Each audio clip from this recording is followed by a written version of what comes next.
From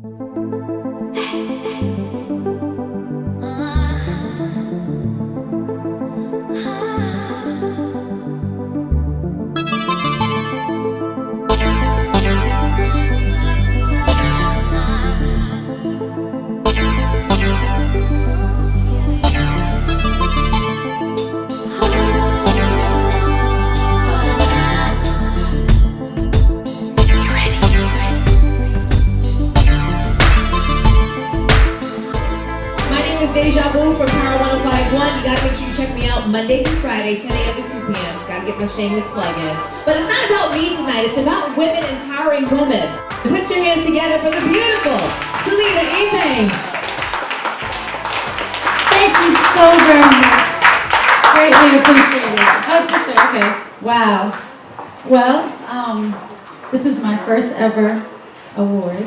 I'm so humbled by this. I would like to just dedicate this to my mother, the woman that has instilled strength and honor and respect, and I hope to only encourage other young ladies to carry the same pride, because women are fearless and we are strong and beautiful. And whether it's me trying to build hospitals in Sierra Leone to lower the child mortality rate, or being an advocate for education and I'm sorry, I'm very nervous. For children in foster care, because I too was in foster care. You know, my past is, everyone has a sad story, everyone has a path they have to travel, and I just hope to inspire other young ladies to be as strong or even stronger and be even more successful than I am. So thank you very much to you all. I'm greatly honored. Thank you very much. I can breathe underwater, I can fly in the sky, I'm cool in the fire. I know her as a person who's very philanthropic and a very concerned citizen. In other words, she was always worried about people who have less than her. She's a good giver.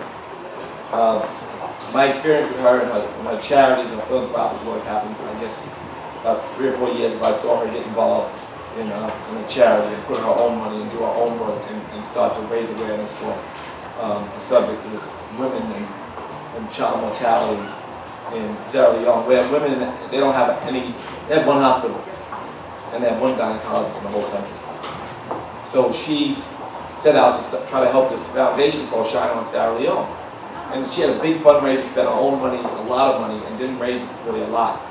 Then she came to me, but she gave her own $40,000, which is a big note. Like, well, Mom, I can pay that heavier than anybody's pocket. I don't know if she can tell you how much she gave, but it was $40,000. Anyway, so she did that, and then she had another event after that. And then she came to my office one day, I guess it was 3 or 4 months ago. 3 or 4 months ago, and she said that she had to raise $250,000 for a maternity ward. She wanted to build a maternity ward. And she did a lot of work and got a lot of people together and organized a lot and spent every ounce of energy she had for a significant amount of time. And then we just finished with the offering. It's about $360,000. So we raised $360,000, and it was really her energy and her enthusiasm that really got us all through. So that's one experience I have with her, and it really makes me feel very close to her. Because I know that lives will be saved because of the work that she did. So for me, that's a big inspiration. I'm sorry I missed her. She could have waited probably, right? Where'd she go? No, I'm for children. She's also a board member and support. She's hosting it. Yeah, so there she is. That's Selita. So she's a good giver and a great giver. I'm sure that's why she's such a success, because her heart is so open. And she's a very hard-working, dedicated person who cares less about results than she does about the work.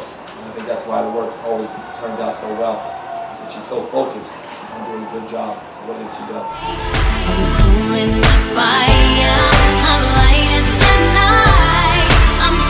Finding your passion is going for what you want to do. And also, think about this. You can find what your strengths are. If you don't really know what your passion is yet, look at what you're good at. Some people are good at doing hair. I have a cousin who just used to lay my hair when I had the, the perms and everything. She could just do it so naturally. That was just so easy for her to do. We would break her off with money, and that wasn't even anything that she wanted to do until she said, oh, I could really open up a salon and get paid off of this. But she was able to do that for a while. So look at your strengths. Maybe you're an artist. Maybe you know how to sing. Maybe you can paint stuff really good. Look at your strengths when you're looking at your passion. Also, look around you. Ask your friends, girl, what do you think I can do? What do you think I'm good at? I can run my mouth, but what do you think you're good at?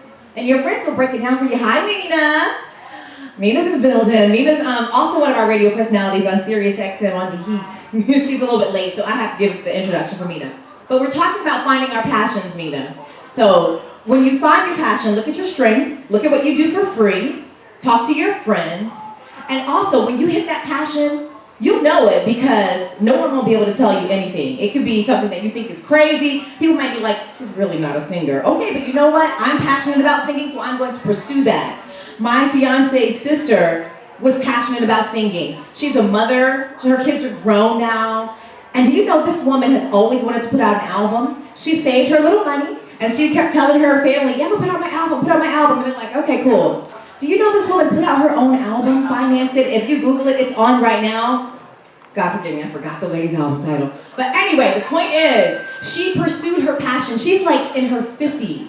And this is something that she wanted to do. So it doesn't matter how old you are. If that passion is in you, you can go for it. And even if you have something that you like now, and maybe a few years down the road, you might say, oh, I really am into doing this. Because maybe you stepped outside of your comfort zone. We were just talking about stepping outside of your comfort zone, right? When you explore new opportunities, perhaps you volunteered and did something and you realized that you liked working with kids. It takes all kinds to work with kids. I couldn't do it. My mom's a teacher. I do work with teens, but the little kids, Lord have mercy on my soul. But you know what? You might go and volunteer and say, oh, I really like working with these kids. I get a rush working with them. When I'm speaking and I'm doing motivating, I feel like, oh my God, I am really in my divine purpose. So I have expanded my passion of broadcasting, but also into motivating and doing my life coaching and stuff. How many of y'all would do what you say your passion is for free? If you aren't doing it for free, it may not be your first love. It may be something that you like to do, but it may not be your first love. I can breathe underwater, I can fly in the sky, I'm cool in the fire. Game only 10 years, and that's nothing. I'm a baby compared to Russell. He's been in this game, and I call the game getting people to wake up and see what our diet is doing to our health and also the health of our planet. So I've been in this game for 10 years, and 10 years ago they actually absolutely thought I was a Looney Tune. I should be locked up in a Salem asylum at the age of 22, which is unheard of for someone who didn't have children, had to have gallbladder surgery. I asked the doctor, like, when I woke up, I said, from the surgery, massive pain, now they do the little needle, honey, this was the real deal. I said, what caused it? He said, we don't know. I said to myself, that's not good enough. The more I've learned about what you put in your body, this is what happens. I got lucky. They could cut it out, throw it away, and it was an organ that I didn't need. So one way or another, like we were talking about, how cheap is it or how is it, one way or another you'll pay. So now the way I pay, because now I don't have my gallbladder, and because I had gallstones for so long, they damaged my stomach and I got an ulcer. Some days I'm close, 100%.